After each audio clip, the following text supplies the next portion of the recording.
Hoje a gente inicia o estudo do livro Sai Baba Gita, no primeiro capítulo, Amor e Dever, o caminho da perfeição, na visão da Kriya Yoga. Aí começa com o verso, a passagem da Gita. Se você deseja paz e alegria, você deve viver no amor. Somente através do amor você encontrará paz interior. Somente através do amor você encontrará a verdadeira alegria. O amor floresce através das ações de dar e perdoar. Desenvolva seu amor.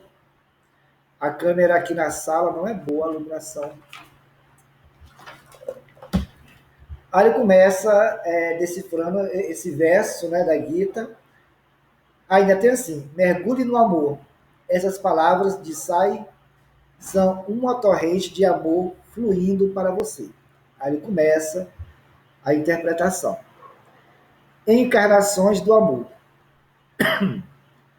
Há muitos campos do conhecimento, mas há apenas um conhecimento supremo. Este conhecimento supremo é o autoconhecimento, o conhecimento do ser imortal. É o conhecimento da sua realidade imutável, seu verdadeiro ser, aquele que jamais nasceu e o que jamais morrerá. Há muitos outros tipos de conhecimento. Há os diferentes campos da arte, ciência, comércio e educação. Mas tais conhecimentos irão ajudá-los apenas a atingir os objetivos transitórios do mundo e também prazeres mundanos para realizar a eterna bem-aventurança, que é a sua própria natureza. Você deve possuir o autoconhecimento. Este é o único conhecimento que irá habilitá-lo a perceber a paz interior e a alegria sem fim, que é a sua própria realidade, sua verdadeira identidade. Ao brilhar com o autoconhecimento, você se torna o próprio amor. Você se torna puro e completamente sem ego. Assim você estará sempre em perfeita harmonia com toda a existência. Estou só chamando como estou estudando.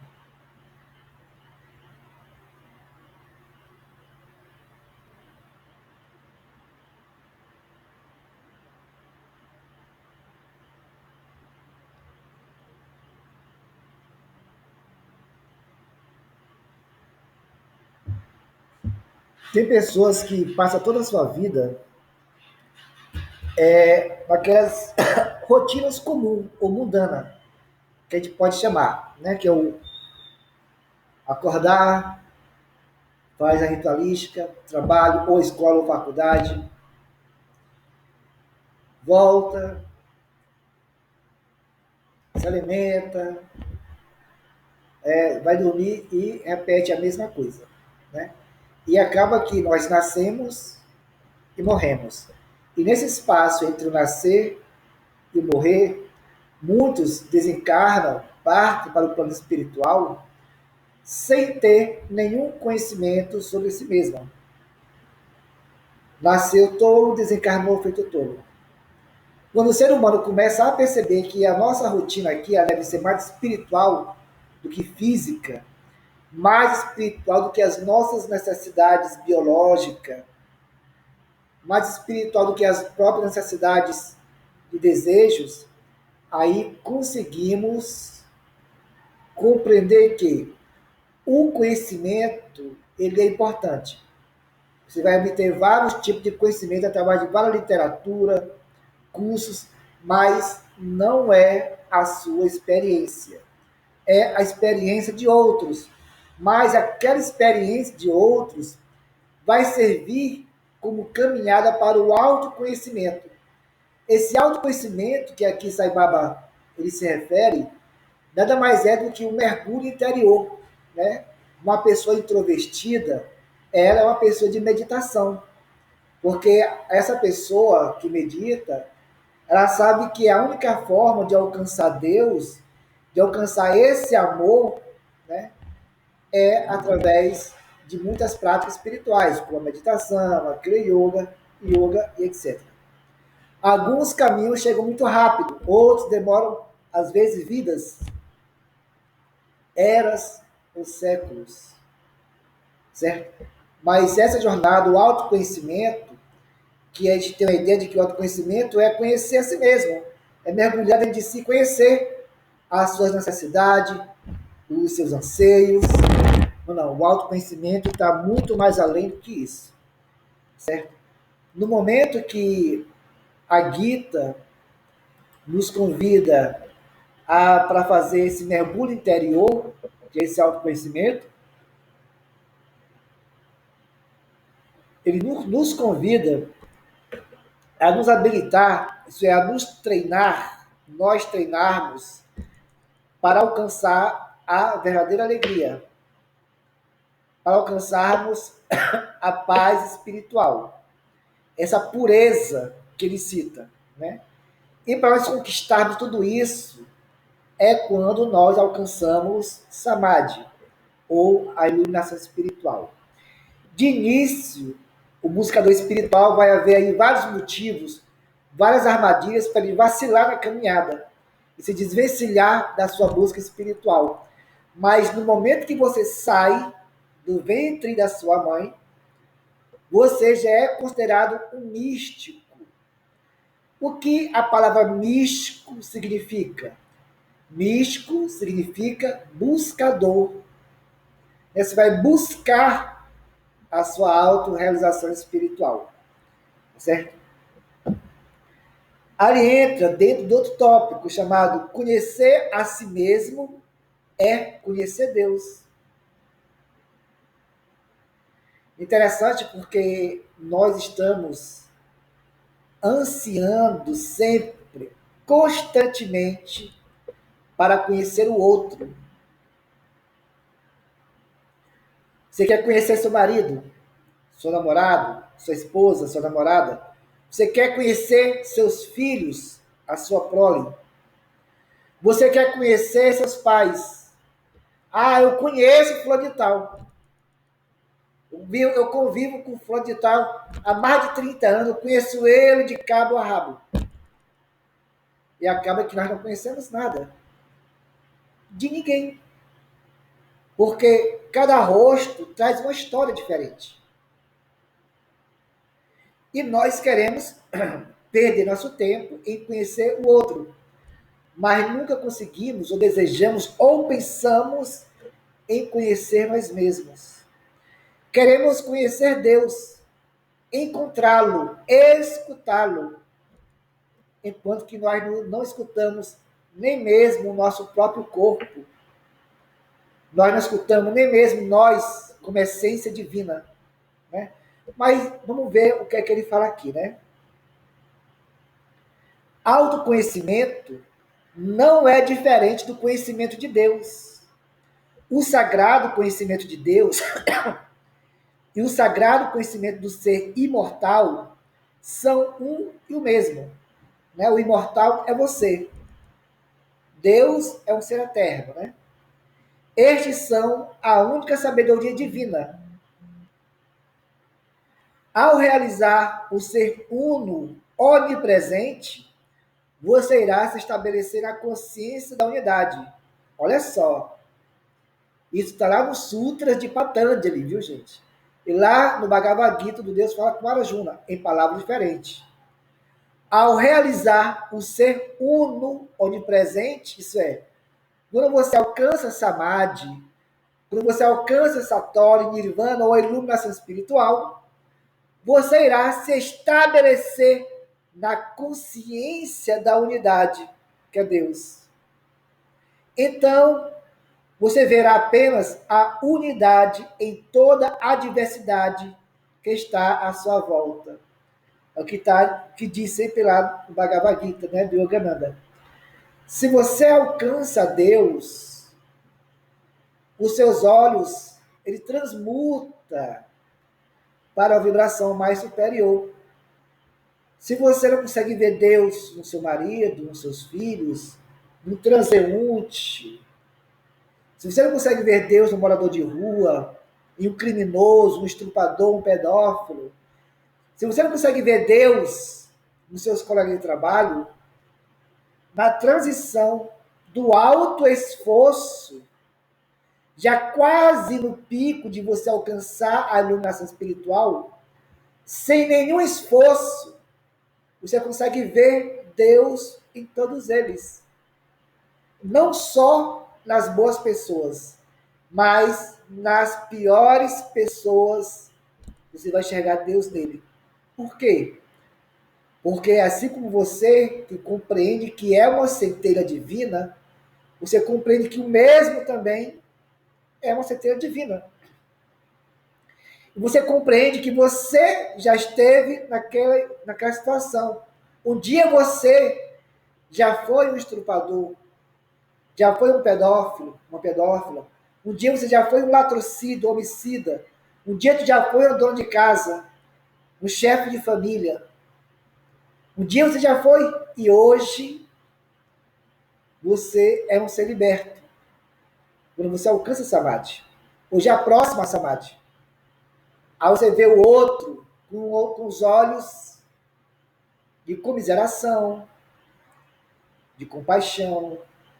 Vê o outro pelo sentimento de amor.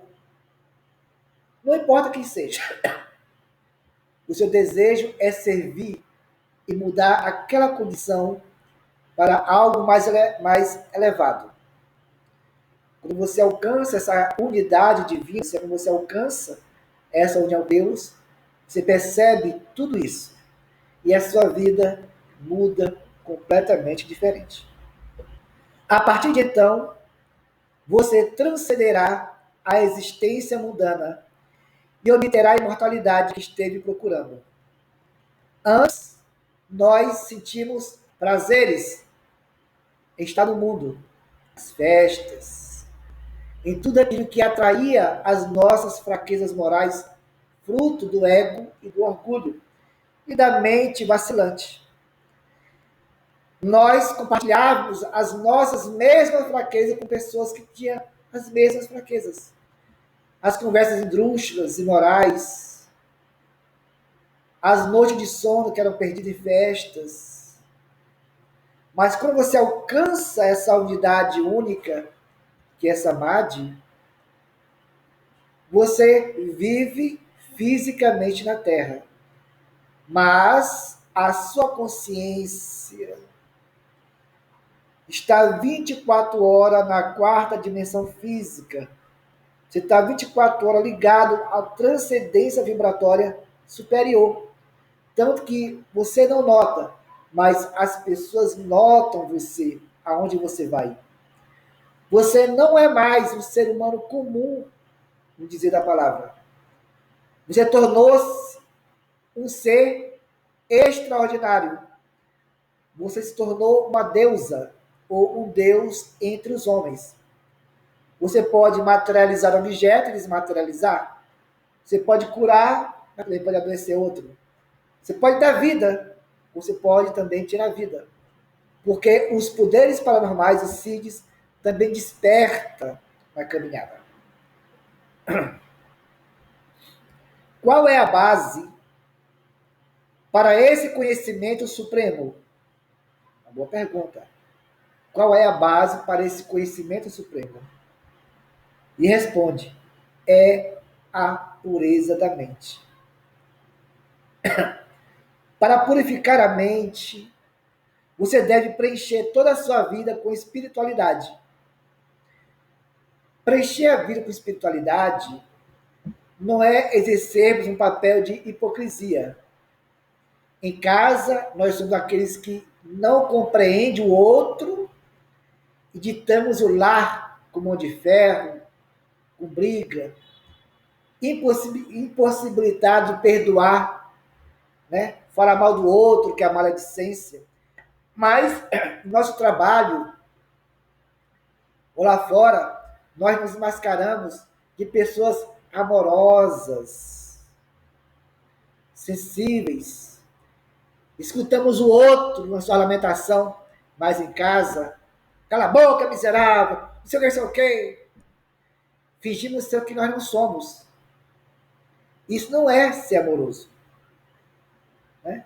No caminho espiritual, o melhor exercício é dentro do lar, com nossos filhos, com nossos maridos, com nossas esposas, com os nossos pais. Ah, mas eu tenho que engolir seco. É um exercício. O início é a tormenta, mas se você é portador de técnicas espirituais como a meditação, a Kriya Yoga, a yoga, você exercita tudo aquilo todo dia, automaticamente, naturalmente, a amorosidade vai fluindo em nossas vidas. Você vai percebendo que você vai ficando mais leve. E que tudo aquilo que lhe tirava a paciência dentro do lar começa a não mais mexer dentro de você. Aí, vixe, a Machante, a gente mexia com ela, explodia. Agora tá um mar de calmaria. Ninguém vai acreditar nessas mudanças. Mas nós não estamos estacionados. Estamos mudando. A cada milésimo de segundo, estamos mudando. Ou para melhor, ou para pior. Certo? Para purificar a mente, você deve preencher toda a sua vida de espiritualidade. Na Kriya Yoga, da meditação, na yoga, em qualquer outro, é sempre bom que você for praticar. Praticar sem pensar em você. Praticar sem desejar ter o mérito. Mas o único pensamento que você deve ter nas suas práticas é Deus. Ah, vou praticar Kriya Yoga. Você está aqui no tapetinho na postura do lótus, o meu lótus. Vou dar minhas mãos em prece, Anjali Mudra. Vou olhar para a Kutasta, olhar para o céu e vou fazer uma prece a Deus. Que Deus possa enviar nesse momento os guias da Kriya Yoga, os mestres, para que possam emanar vibrações sobre mim. Mas também de oferecer essas práticas de agora a Deus, como uma oferenda para Deus. Sabemos que Deus não precisa de oferenda, mas a nossa humildade deve ter humildade. Uma humildade dentro da humildade, de oferecer aquilo para Deus. Você vai perceber que você potencializa 2000 vezes a sua energia da prática da Kriya Yoga. E no mesmo dia, naquele momento que você terminou a prática, você já tem um vislumbre de uma paz profunda. Porque você transmutou a energia. O seu pensamento, o seu coração para Deus. E aqueles que lhe assistem no plano espiritual, que você o evocou, potencializa mais irradiando energia para você. Então, se continua nesse bom hábito, automaticamente, brevemente, em tão curto prazo de tempo, você alcança a purificação mental. Certo? Engaje-se em atividades nobres. Associe-se às pessoas espiritualizadas. Vocês lembram os 5 sermões de Lahiri Mahashaya? Eu acho que é o terceiro que ele fala isso. Para nós termos laços de amizade com pessoas espiritualizadas. É a necessidade de aprender. Depois ele fala da necessidade de poder compartilhar. Então, Satya Sai Baba ele fala a mesma coisa. Você deve preencher toda a sua vida com espiritualidade. Engaje-se em atividades nobres. Associe-se às pessoas espiritualizadas. Observe uma conduta exemplar em sua vida diária. Esforce-se para cumprir seu dever com perfeição. Viva uma vida de serviço, de serviços desinteressados e atos virtuosos.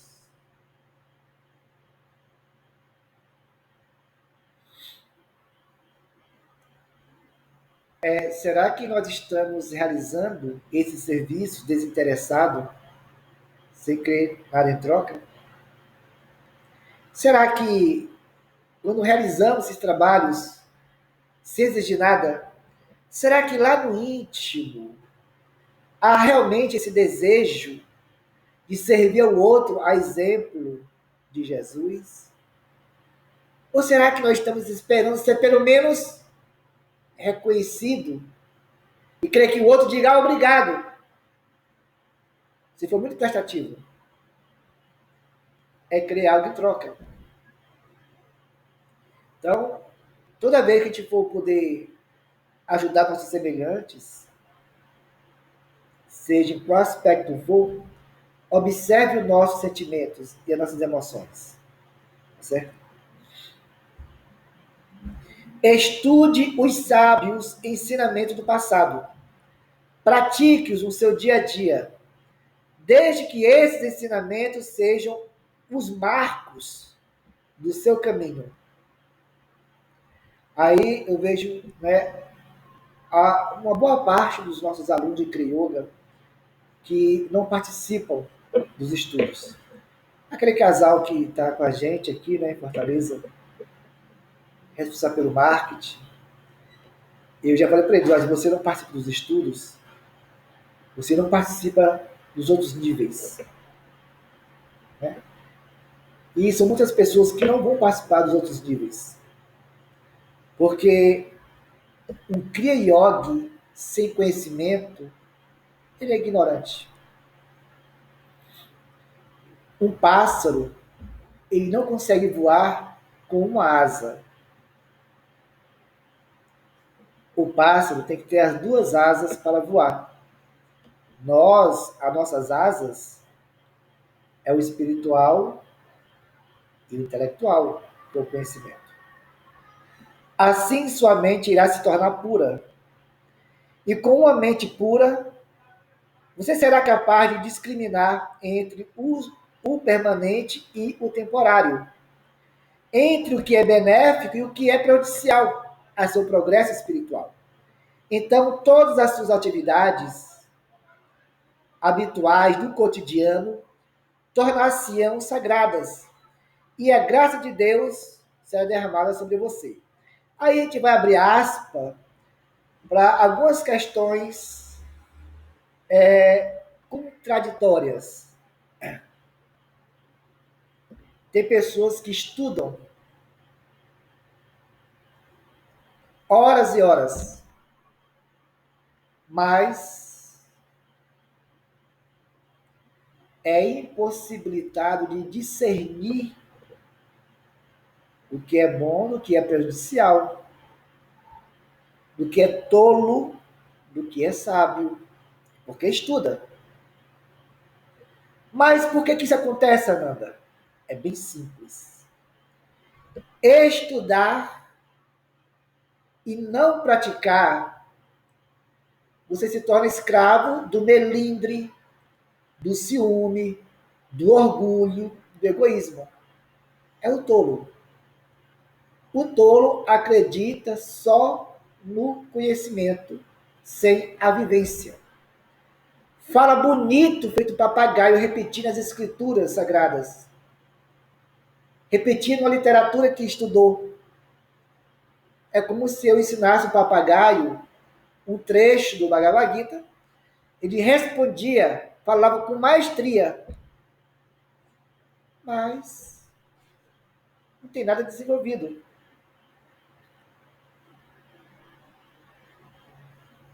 Já tem pessoas que não têm estudo, que não sabem ler nem escrever, mas têm o dom de discernir com sabedoria. Indivíduos assim já trazem uma boa bagagem kármica na atual vida que o facilita aprender escutando e observando com consciência e sabedoria. Então, existe aí essas variáveis, tá bom?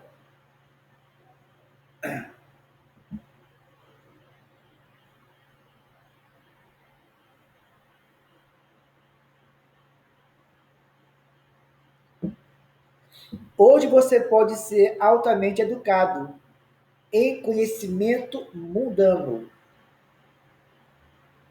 Você pode ser um grande estudioso das Escrituras Sagradas ou um expert em várias áreas e ter renome mundial. Mas todas as suas conquistas e títulos não podem lhe proporcionar verdadeira sabedoria. Para ser verdadeiramente sábio e remover a aflição de seu coração, você deve saber quem você realmente é. Essa é a grande questão. Nós sofremos. Criamos dores para nós e para o outro. Criamos angústias e aflições para nós e para o outro. Ficamos 24 horas insoluto, impossibilitado de qualquer terapêutica renovadora para termos ali a serenidade e para ter a sabedoria e para discernir com sabedoria. Podemos ter o conhecimento de todas as escrituras, da Gita, da Bíblia, dos Vedas, do Shastra, Shiva Sutras, Sutra de Patanjali, mas um vazio destrutivo. Mas almejamos dizer, Senhor, me livre do sofrimento. Mas a desgraça todo dia promove sofrimento para si e para o outro. Como é que eu quero ser um sábio para remover a minha aflição se eu não consigo tirar os meus 5 sentidos do mundo, não consigo me desvencilhar do apego, do ego e do orgulho de seus respectivos filhos?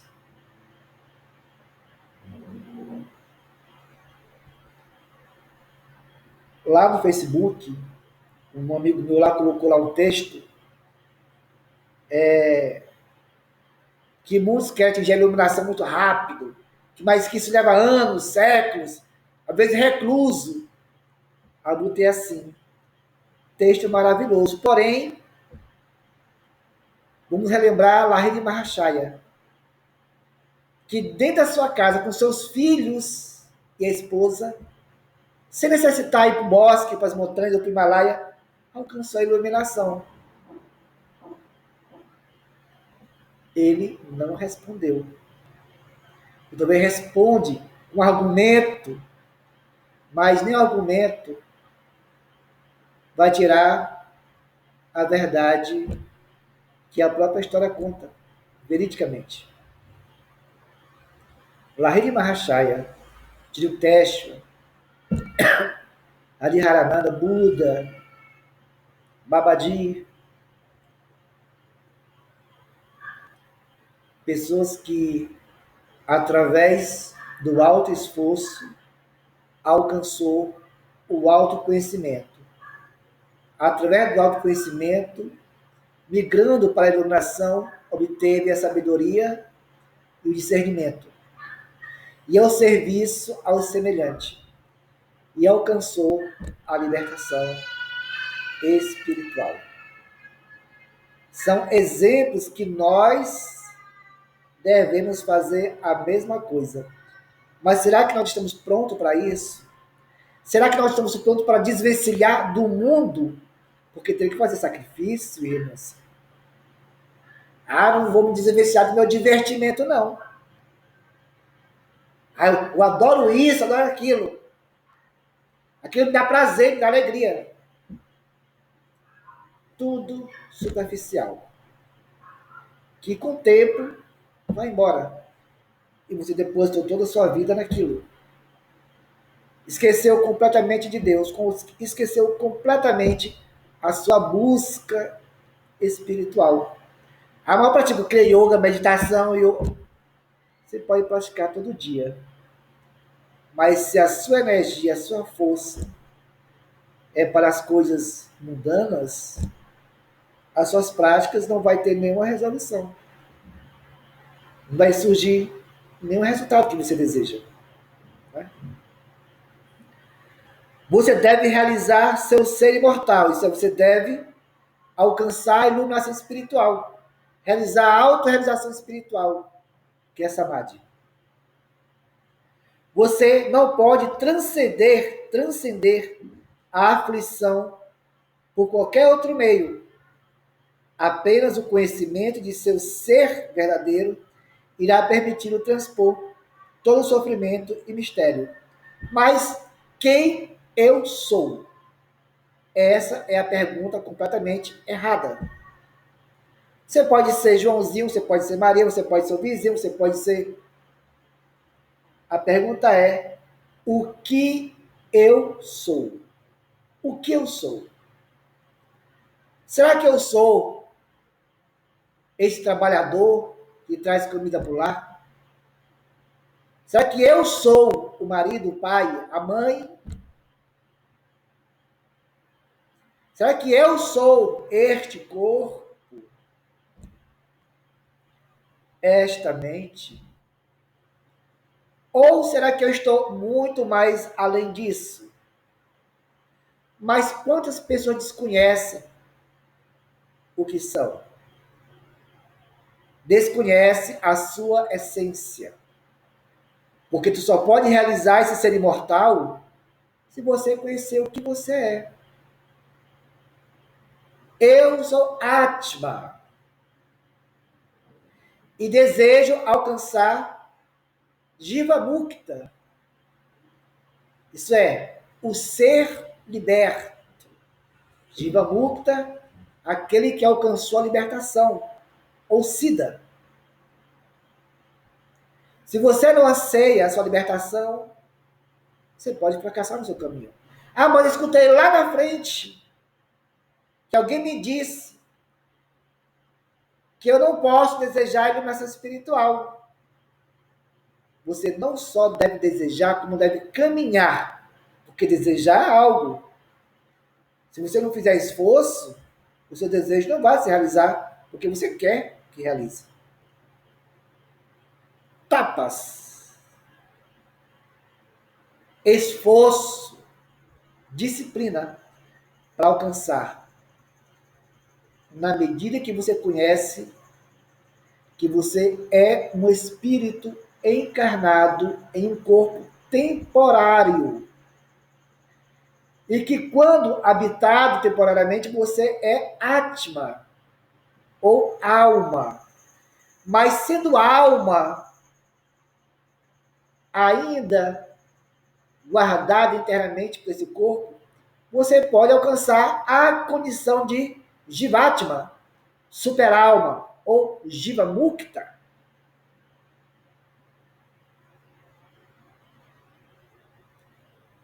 Ainda em corpo físico. No momento que você reconhece o que você é, não quem você é. Apenas o conhecimento de seu ser verdadeiro irá permitir-o transpor todo o sofrimento e miséria. Este é o único conhecimento capaz de proporcionar alegria completa. Ao dominar um campo do conhecimento mundano, você obtém o respeito de seus semelhantes. Você pode se tornar famoso e satisfazer todas as suas aspirações mundanas, mas somente ao adquirir o autoconhecimento, você merece e ganha a graça de Deus. Quando estiver a graça de Deus, você irá se tornar sempre repleto de bem-aventurança.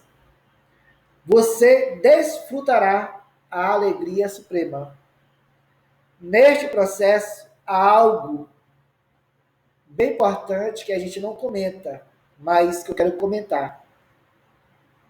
Nós temos o mau hábito de caminhar sobre muletas ou bengalas. Isso é, nós temos o mau hábito de acreditar que a opinião do outro vai servir para a gente. E ficamos viciados por opiniões. Chegando até às vezes, ficarmos retraídos porque fulano pode dizer aquilo, porque esse cano pode achar que é isso. E nós nos atrasamos na caminhada. Se você quer alcançar a libertação, comece a partir de agora a se libertar das opiniões. Um dia um aluno meu, de yoga, me convidou para o casamento dele. Eu não tinha roupas ocidentais, mas tinha que ter terno e gravata. E eu não tinha terno e gravata. Aí o meu irmão biológico me deu um blazer e uma calça jeans. Aí eu botei, aí como não tinha um sapato bonito, então eu vesti um sapato, um azul e o outro amarelo. E fui lá pro templo religioso deles lá, ver o casamento. As pessoas começavam a olhar para mim, meus pés, dos pés à cabeça. Aqui esse indivíduo. Veio todo colorido, pro carnaval, veio todo colorido. Um sapato azul, outro amarelo. E eu de boas, eu escutava aquilo de boas. A minha preocupação era agradar meu aluno e a esposa dele. Aquelas outras pessoas para mim não tinham nem importância. Nenhuma. Principalmente as opiniões. Aí quando terminou lá, o meu aluno olhou para mim, a esposa dele, os dois vieram me abraçar, não sei o quê. Olha, você está bonito. Até o sapato ficou bonito. Eu, obrigado. Né? Agora imagina só, se eu tivesse alimentado a opinião daquelas pessoas, eu teria voltado, não teria ficado. Eu teria desagradado meu aluno e essa esposa.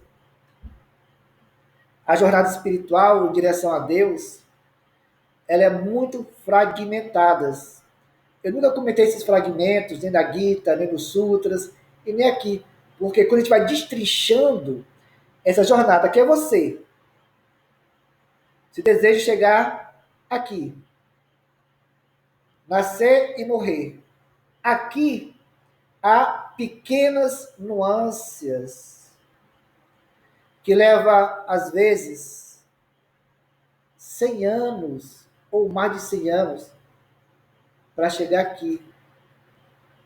Se você for sábio, você vai conseguir perceber com os olhos da alma e a consciência divina esse destrinchamento em cada passo que você dá, em cada escolha que você dá, em cada decisão, em cada pensamento, em cada palavra, que você vai começar a pensar nas consequências de tudo isso.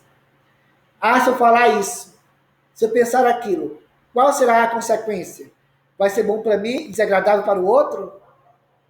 Ou será bom para o outro e desagradável para mim? Então, a gente não tem esse hábito de raciocinar. Né? Então, é por isso que a gente faz muitas tolices. Né? Então, quando nós andamos com pessoas mais espiritualizadas, nós conseguimos evoluir um pouco mais espiritualmente, mentalmente, intelectualmente. A nossa conduta é diferente, muda. A forma de pensar, se reportar é totalmente diferente. Né? Aí ele fala aqui: quem são aqueles que merecem obter esse conhecimento sagrado? Estará este reservado, como alguns argumentam, aos idosos? Né? Ah, os idosos são sábios, os antigos. Eu conheço muitos idosos que não vale uma cibalena. São pessoas horrorosas, imorais, depravadas. Já conheço outros que é o próprio amor encarnado. A minha avó paterna, biológica, ela era a própria caridade encarnada.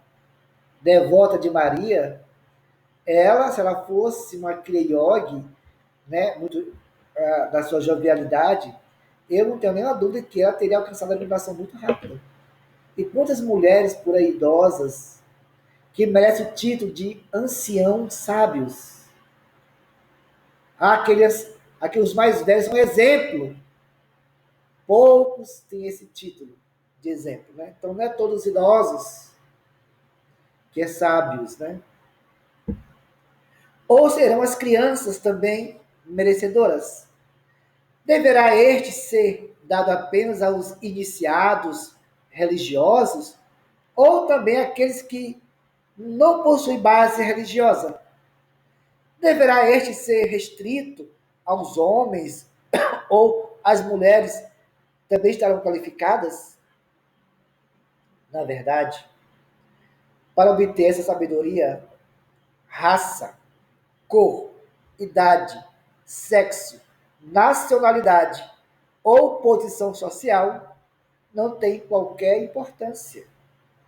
O sábio Valmiki, em idade jovem, era um ladrão de beira de estrada.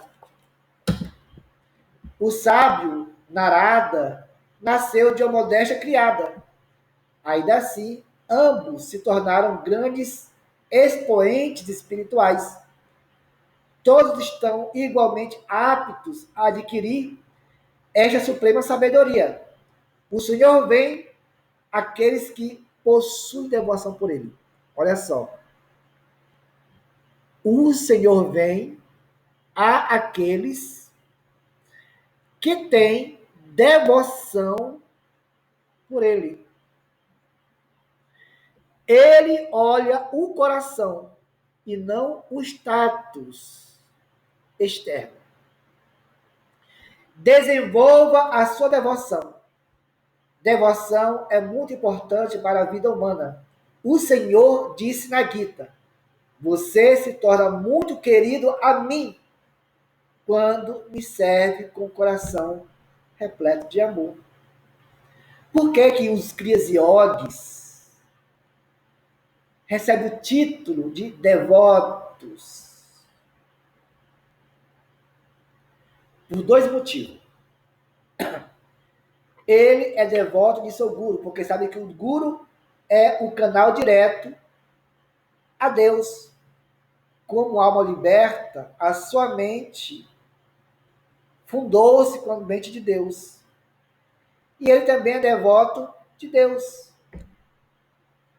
Por isso que chama aqui o devoto que faz isso. Mas não é todo Kriya Yogi que tem esse título de devoto.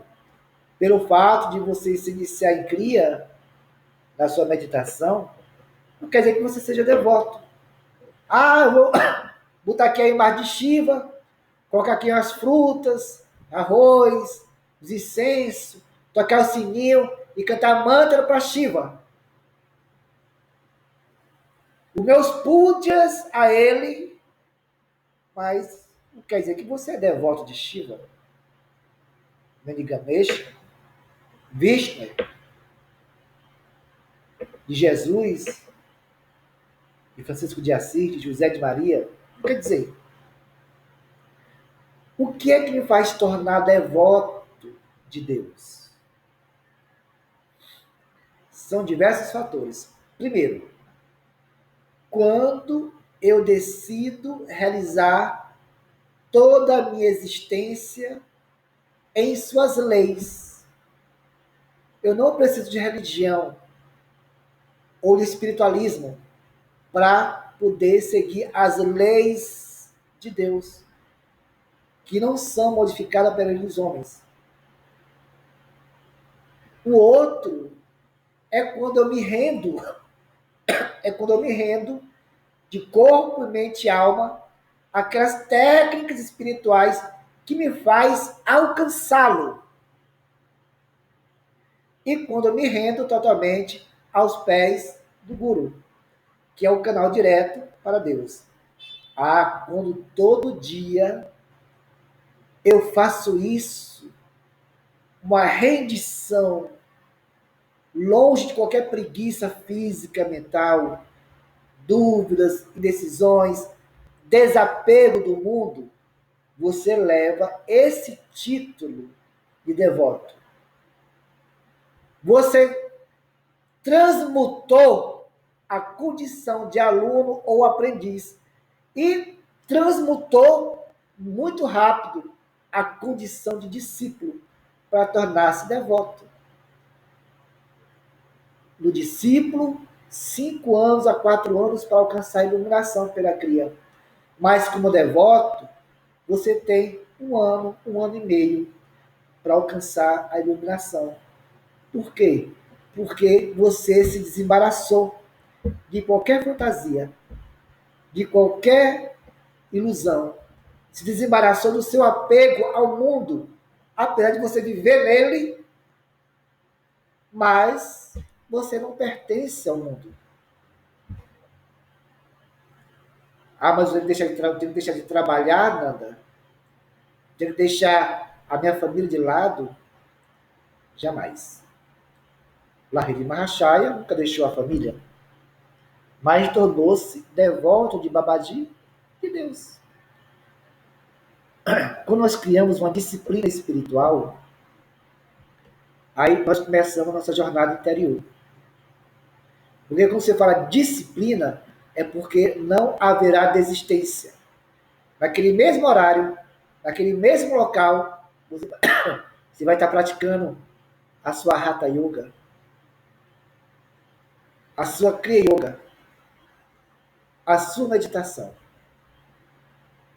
Se você é religioso, católico, evangélico, umbandista, candomblé, você vai potencializar mais ainda o seu amor e devoção pelaquela religião.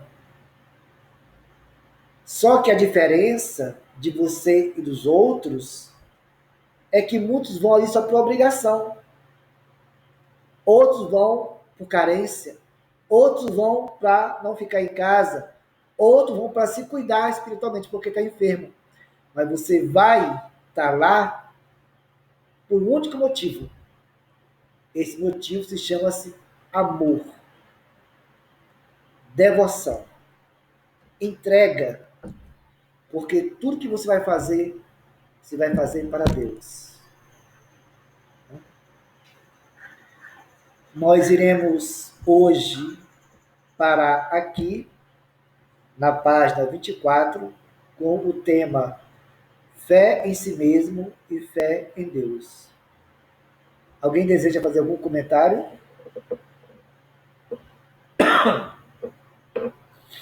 Complementar? Foi bom o estudo. Esse livro, ele é lindo do início ao final. Não era à toa que Sai Baba, assim como Ananda Mayamar, já nasceu com os dons divinos, né? E fazer uma obra dessa, uma tradução da Gita tão perfeita, né? Você vê que até o Deus fala com Arjuna do Yogananda, a Gita é também perfeita. Aí você compara esses dois livros com outros, não chega nem aos pés, né? Vou só parar aqui a gravação